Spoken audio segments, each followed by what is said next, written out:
Bapak merasa senang Ananda semuanya dalam keadaan sehat walafiat. Ananda, hari ini Bapak mendapatkan amanah untuk melaksanakan praktek pengalaman mengajar atau PPL sebagai mahasiswa pendidikan profesi guru atau PPG dalam jabatan tahun 2023 di Universitas Pasundan Bandung. Ananda, Bapak sangat berbahagia sekali pada hari ini bisa bertatap muka dengan Ananda, dengan kalian siswa-siswi kelas 11 IPA 2 yang Bapak hormati dan Bapak banggakan. Kemudian yang berikutnya, Bapak izin ya mengabsen Ananda dulu.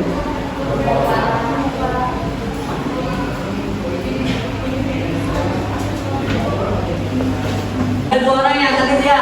Iya. Kita doakan kepada mereka semuanya semoga cepat sehat kembali dan bisa bersekolah sedia kala. Kemudian yang berikutnya, sebelum pembelajaran dimulai, mari kita sama-sama untuk berdoa dulu. Silakan saya pimpin berdoa. Mengawali kegiatan pembelajaran, berdoa menurut agama dan kepercayaannya masing-masing.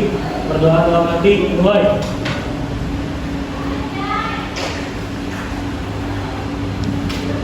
Berdoa selesai. Yang berikutnya yaitu menyanyikan lagu wajib nasional. Silakan Ananda semuanya berdiri.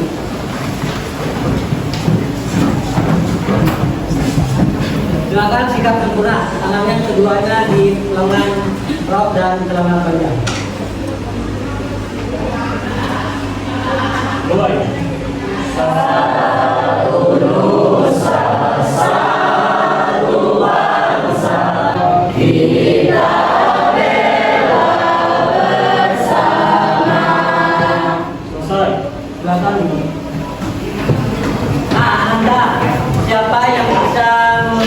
Pendapat tentang isi dari lagu Satu Nusa Satu Bangsa. Silakan angkat tangan. Ya, silakan Ananda Sandi.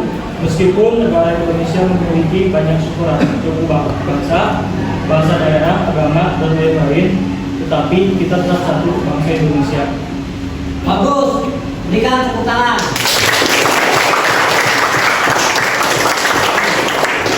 Anak-anak, Ananda, semua lagu pasti ada maknanya.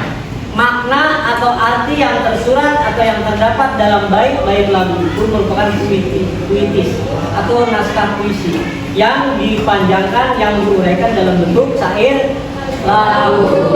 Semuanya dari bait pertama, dari baris pertama sampai baris terakhir itu ada artinya, merupakan satu kesimpulan, kesatuan. Yang berikutnya yaitu minggu kemarin. Nah, ingat kita belajar tentang apa? Teks prosedur, betul? Nah, apa itu teks prosedur? Ayo, silakan Ivana.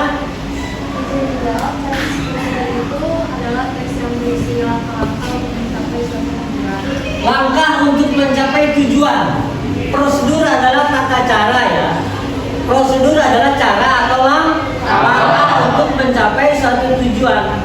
Ada yang mau menambahkan? Barangkali di sini, Isbi atau Agatha mau menambahkan? Atau di sebelah sana? Misalnya apa coba contohnya? Membuat kopi yang sangat sederhana, itu prosedur yang sangat sederhana. Ada yang kompleks tidak prosedur. Apa contohnya? Buat apa? Buat apa? KTP. Prosedur atau cara awal tahap pertama kemana dulu? Apa dulu? Harus berusia 17 tahun. Maka kedua, bawa administrasi pendudukan yang ada, kartu keluarga kan?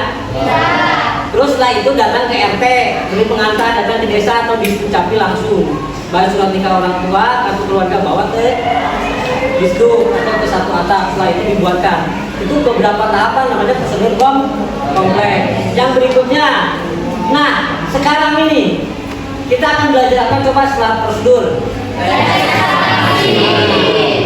Mari kita sama-sama buka. Nah sekarang sebelum Bapak menjelaskan tentang teks eksplanasi, siapa di antara kalian coba yang tahu, yang bisa menjelaskan pengertian teks eksplanasi?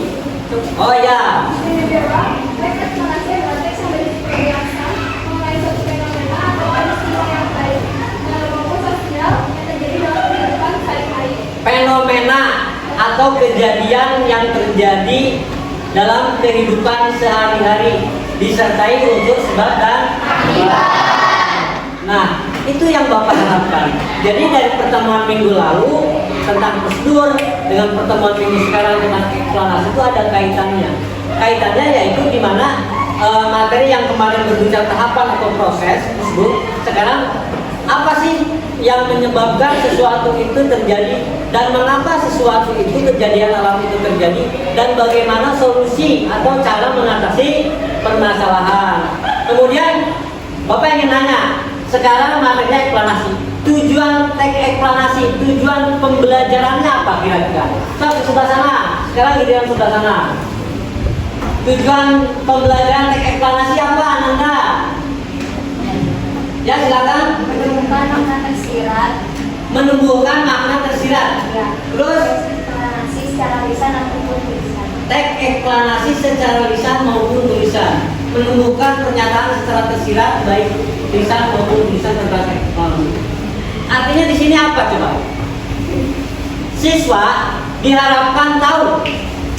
Siswa diharapkan mampu menjelaskan unsur atau kronologis sebab akibat kejadian itu. Bukan kita hanya tahu saja tentang kejadian lahan panas atau gunung meletus atau bencana longsor, tapi kenapa sih itu terjadi? Bagaimana sih dampak atau akibat letusan gunung Merapi atau kebakaran hutan itu? Kemudian bagaimana sih solusi atau cara untuk mengatasi kebakaran hutan atau bencana itu tersebut? Kemudian yang berikutnya adalah kita sebelum melangkah kepada materi yang akan Bapak sajikan, kita yel-yelan dulu. Masih apa yel-yelnya? Silakan pimpin KM coba. KM Mas Dani. Tadi yel-yelnya apa coba anak-anak? Bahasa Indonesia, bahasa kesatuan, kami bangga memiliki bahasa Indonesia, jaya, jaya, jaya. Ulangi. 1, 2, 3.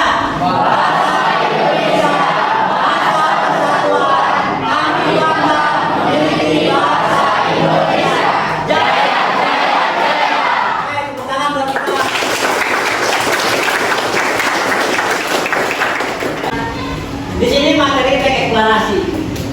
Anggap kita semuanya sudah tahu tentang pengertian teks eksplanasi.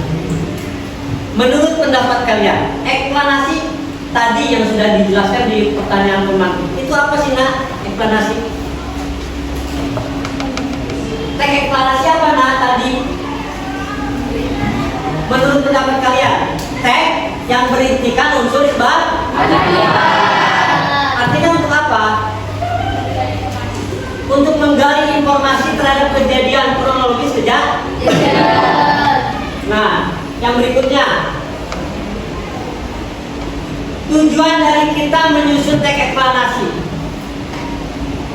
adalah untuk memberikan informasi atau pengetahuan kepada diri kita masing-masing secara jelas lengkap agar orang lain atau pembaca itu mengetahui atau memahami apa yang kita tulis. Nah, untuk bisa memahami harus lengkap kan? Caranya gimana menyusun teks eksplanasi? Menggunakan 5 persatuan. Oke, bagus Dispi. Kenapa harus dilengkapi tahapan atau kerangka tulisan itu dengan 5 persatuan? Biar jelas. Terus, ayo anak-anak jangan tidur, ini tengah hari ya. Jangan tidur ya, tapi kita diskusi. Kira-kira kenapa sih harus menggunakan kerangka 5 persatuan untuk menyusun? Karena apa?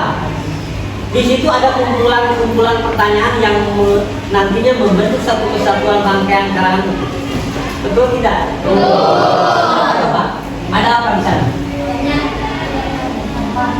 Ada apa? Apa berkaitan dengan apa? Apa berkaitan dengan judul? Betul? Betul. Apa sih yang terjadi peristiwa apa sih yang terjadi, kenapa? Ya. Yang kedua adalah Apa? mengapa. Mengapa berarti berbicara pertanyaan, mengapa terjadi longsor? Mengapa terjadi kebakaran hutan? Nah, mengapa terjadi banjir bandang? Mengapa terjadi tsunami? Mengapa terjadi gempa bumi? Mengapa terjadi gerhana matahari? Mengapa terjadi kekeringan yang sangat berarti, yang sangat fenomenal di alam dunia panjang?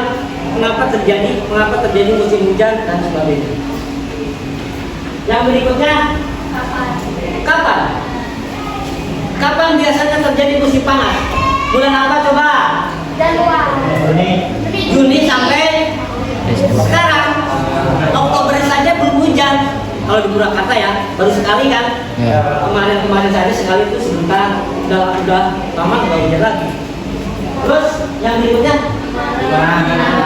mengapa ya? Di mana biasanya terjadi? Misalkan kebakaran hutan, biasanya terjadi di mana? Otomatis karena kebakarannya hutan, nah, berarti bukan kebakaran kota. Artinya kebakaran yang terjadi di biasanya terjadi kenapa? Mengapa? Ayo, cuaca, iklim, betul ya? Iklim yang sangat panas, yang kadang-kadang secara otomatis timbul titik api. Titik-titik api ini secara otomatis akan mengeluarkan panas api. Ada lagi sebab kedua, human error. Untung rokoknya dibuang di luar mobil. Tak taunya menyebabkan kebakaran daun dan ranting-ranting yang mudah terbakar, akhirnya membesar. Gak ada orang jadi kebakaran hutan meluas. Betul. Nah, ada lagi orang yang sengaja ngebakar kayu-kayu di hutan, tak taunya nggak ketahan apinya karena tiupan angin. Merembet kemana-mana, terjadilah kebakaran hektaran, ribuan hektar. Betul. Sebab dampaknya apa coba? Asap, polusi udara, kerusakan, sesak napas, ispa dan lain sebagainya, kesehatan. Nah, dampak dari kebakaran hutan. Yang berikutnya apa? 5W nih. Bagaimana solusi? Kira-kira dapat ya? Kalau dapat bukan? Kira-kira dampak yang ditimbulkan dari kebakaran hutan itu apa? Kerugian negara. Terus polusi. Terus hewan-hewan bisa kabur ya? Kaburnya ke hutan lagi apa ke kota? Dapur kita bisa beruntung gajah. Betul tidak? Dapur kita bisa memasukkan ukuran piton yang ada di hutan. Takut nggak? Iya. Tiba-tiba ada ukuran yang gede-gede di dapur kita karena hutannya habis kebakaran. Ada masuk dapur kita, takut ya? Takutnya? Nah, itu dampak pula daripada manusia atau karena terjadinya kebakaran. Nah, 5W+1A ini akan sangat memudahkan kita dalam menangkai satu beritanya yang disebabkan dan diakibatkan, namanya eksplanasi. Yang berikutnya adalah ciri eksplanasi. Yang pertama adalah berupa informasi. Informasinya hanya bukan bibir, bukan dilihat berdasarkan bukti, tapi ada fakta. Berarti sesuatu yang benar-benar terjadi. Yang kedua hal yang dibahas ada kejadian. Ya tadi bakaran, longsor, banjir dan lain-lain. Itu yang terjadinya kejadiannya. Kemudian yang ketiga, memberikan informasi. Informasi bentuknya bentuk karangan apa coba? Deskripsi. Good. Karena deskripsi itu adalah menguraikan disertai dengan pembatasan adanya data. Apa datanya? 5W+1A. Kenapa bukan argumentasi? Karena karangan argumentasi adalah karangan yang memberikan pendapat. Argumen itu pendapat. Jadi tidak bisa dibuat sebagai karangan deskripsi. Jadi untuk prosedur eksplanasi itu mohon maaf untuk menggunakan karangan deskripsi. Yang berikutnya fokus pada generik bukan partisipan manusia. Tahu generik? Generik itu umum. Ada generik ada ya, itu umum di masyarakat juga. Di sini ada tsunami, banjir, gempa bumi, hujan dan lain-lain. Next, berikutnya. Struktur eksplanasi ada? 3. Apa Bim? Pernyataan umum. Pernyataan umum. Daerah penjelas dan tertutup. Oke, apa itu pernyataan umum? Nah, ini pernyataan umum apa pernyataan umum?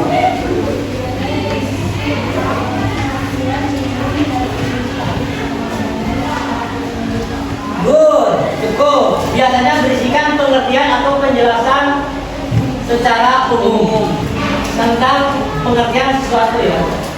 Terus apalagi yang kedua adalah deretan penjelas. Kesan bicara deretan penjelas itu apa San? Ya, menjelaskan atau merincikan tentang apa San? Tentang kejadian. Ya, terima kasih, bagus ya jawabannya. Tepuk tangan.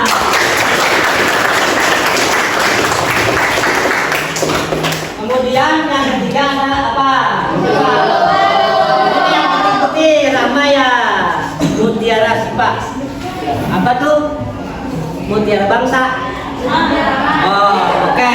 Mutiara Hama. Apa itu kesimpulan atau penutup? Bagian yang berisi interpretasi dari apa yang dijelaskan. Apa itu interpretasi? Interpretasi itu apa? Bukan. Bukan. Yang jawabannya benar akan dapat hadiah dari Bapak. Interpretasi itu penafsiran. Bukan. Jadi penafsiran yang disimpulkan. Ada kaitannya sedikit. Terima kasih ya, bagus.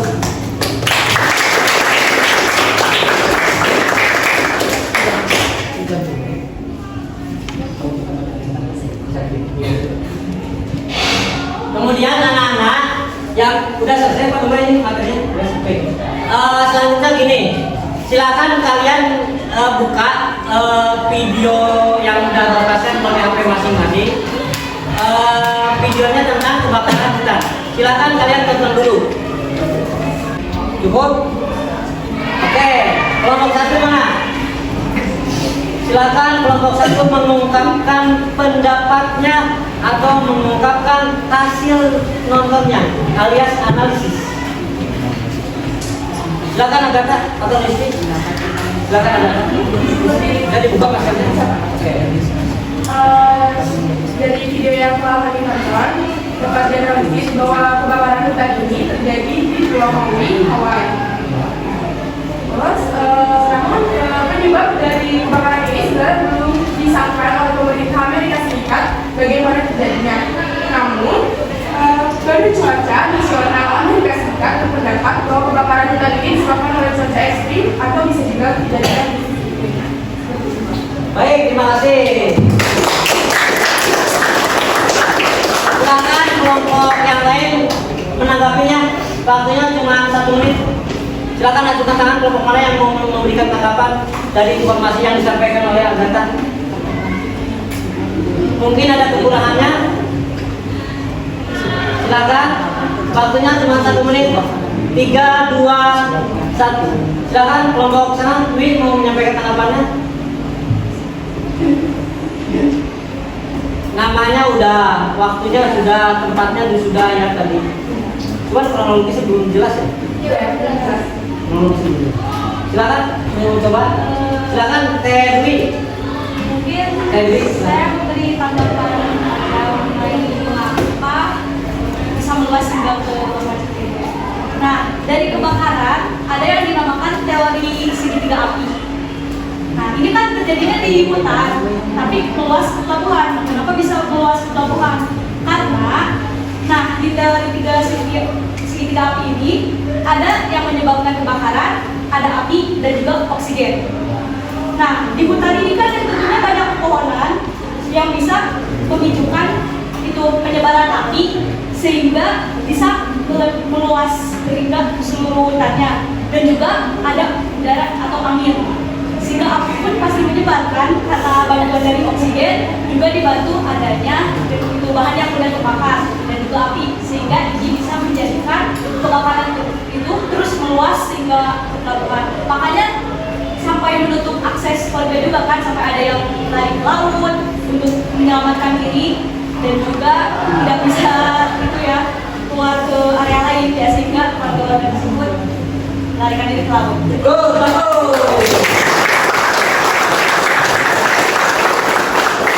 Oh, kelompok 1 mau apa? Pergaulan bebas. Pergaulan bebas. Kelompok mana? Kelompok mana?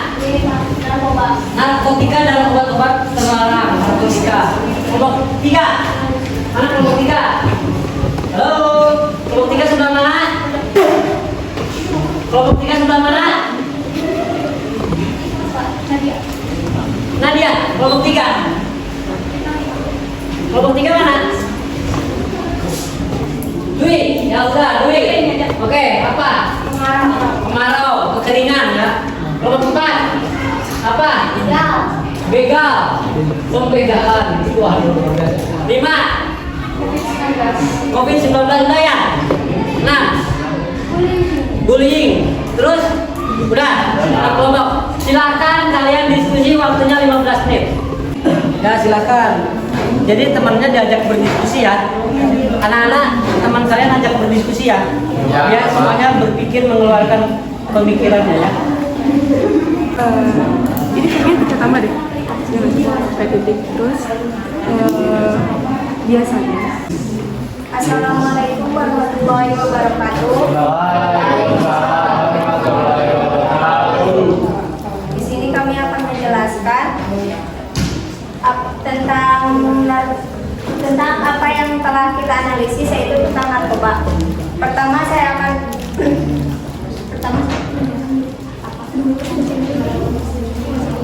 apa itu narkoba? Narkoba adalah singkatan dari narkotika. Narkotika dan obat-obatan tersebut merupakan zat yang dapat mengubah kondisi mental dan fisik seseorang. Lalu yang kedua ada why, mengapa? Mengapa orang bisa tercandu oleh narkoba? Yang pertama ada faktor kepribadian, kedua ada faktor keluarga, ketiga ada faktor lingkungan, keempat ada faktor pendidikan, kelima ada faktor masyarakat sosial, dan keenam ada faktor populasi yang rentan.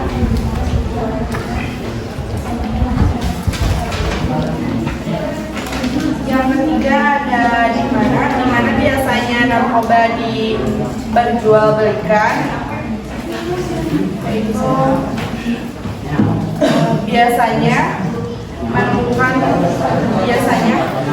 dipertemukan atau bahkan perumahan tertentu, karena biasanya orang yang menjual seperti itu selalu terpencil.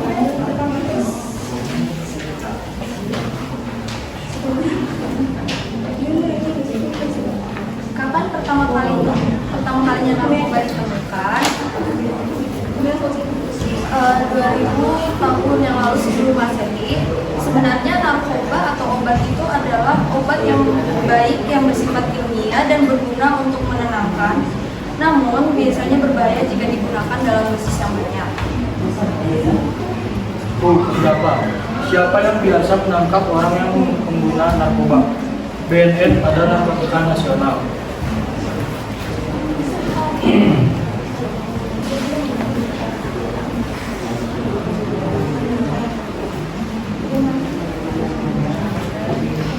Bagaimana cara mencegah penggunaan narkoba? 1. Hindari rasa penasaran untuk mencoba. 2. Hindari pergaulan malam. 3. Ketahui dampak buruk. Sekian dari kelompok ini, ada yang mau ditanyakan? Ada. Kenapa seseorang bisa jadi candu narkoba? Siap, izin dijawab. Biasanya orang tersebut depresi. Dia mencari pelarian dengan jalur obat-obatan terlarang agar mendapatkan efek yang seperti berhalusinasi dan efek buruk lainnya. Ada lagi? Nah, bagaimana cara mengatasi orang yang terganggu dengan narkoba? Biasanya dengan cara melaporkan dan dilakukan rehabilitasi untuk orang yang narkoba. Tapi apa dengan seperti itu orang tidak bisa menunjukkan mengonsumsi narkoba tersebut? Masih bisa dengan kita melakukan aktivitas yang lebih positif atau olahraga agar dia tidak terlalu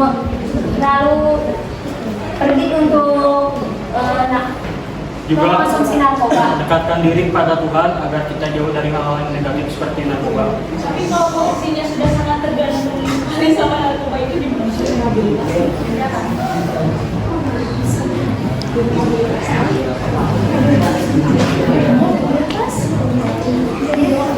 Izin menjawab, mungkin ini bisa membantu untuk Dwi. Tadi kan tentang olahraga itu tuh cara menangani yang masih kayak tahap bawah. Kalau misalkan udah tahap atas, udah pasti direhabilitasi seperti yang mereka tadi ucapkan pertama, seperti itu Dwi. Dan sebelumnya izin bertanya untuk kelompok 2. Untuk kelompok 2, adakah kan narkoba ini tentu dilarang pemakaiannya oleh negara. Hukuman apa yang bakal didapat oleh penjual narkoba jika ia menjualkan atau mengedarkan narkoba ini? Terima kasih. Paling ringan bisa dipenjara dengan kurun waktu di bawah puluhan tahun dan paling berat bisa dihukum mati. Ada lagi? Izin bertanya, jenis apa? Izin bertanya, jenis apa aja narkoba itu? Yang saya ketahui ada narkoba herbal itu seperti ganja, batu-batan terlarang, ada psikotropika dan lain-lain. Ada lagi?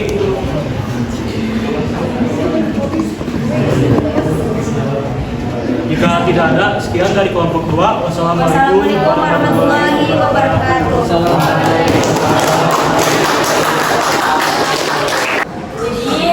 Teks Melati adalah teks yang berisikan uraian tentang fenomena alam atau kejadian yang di sekitar kita atau di lingkungan kita. Teks eksplanasi ini memiliki uraian yang sifatnya menjelaskan atau menerangkan secara jelas atau faktual dan selalu memiliki hubungan sebab dan akibat dan pasti melalui proses. Maksudnya memiliki proses. Sekian dari kita. Assalamualaikum warahmatullahi wabarakatuh. Di situ ada kejadian, pasti di situ ada penyebab dan ada dampak atau akibatnya. Intinya itu saja. Ada kejadian, peristiwa, fenomena, ada sebab, pasti ada dampak. Atau ada dampak. Kemudian bagaimana cara menyusunnya? Kita harus menyusunnya melalui satu hal, biar tersusun sistematis berurutan. Nah, kemudian yang berikutnya, untuk bisa menyusun, maka kalian harus banyak wawasan. Untuk bisa banyak wawasan, maka kalian harus banyak membaca. Kalian harus banyak literatur. Dari Google, dari buku, dari pamflet, dari koran. Macam-macam literatur itu harus kalian lakukan, harus kalian gali, biar kalian pada saat kalian berbicara, itu semua ilmu sudah ada di sini. Plus jangan lupa banyak sharing. Karena konsultasi, komunikasi akan membuka cakrawala kita, pola pikir kita tidak mumet, tidak sempit, tidak kayak orang pegunungan banget yang udah kayak gitu lah. Tapi kita harus membuka cakrawala kita dengan berbagai macam literasi dan sharing dengan siapapun. Jangan membatasi diri, biar otak kita tuh otak udah nyampe ke utara, ke selatan, udah melebihi Australia, Jepang, Cina. Oke, kesana wawasan itu udah jauh. Artinya berpikirnya maju. Orang berpikir maju maka dia akan bijak dan sangat moderat. Terima kasih atas segala perhatian, terutama untuk beberapa orang yang di luar IPA 2 luar biasa. Bapak punya catatan lebih dari 10 orang yang nanti akan dapat kompensasi. Terima kasih, tetap semangat, beri semangat buat kita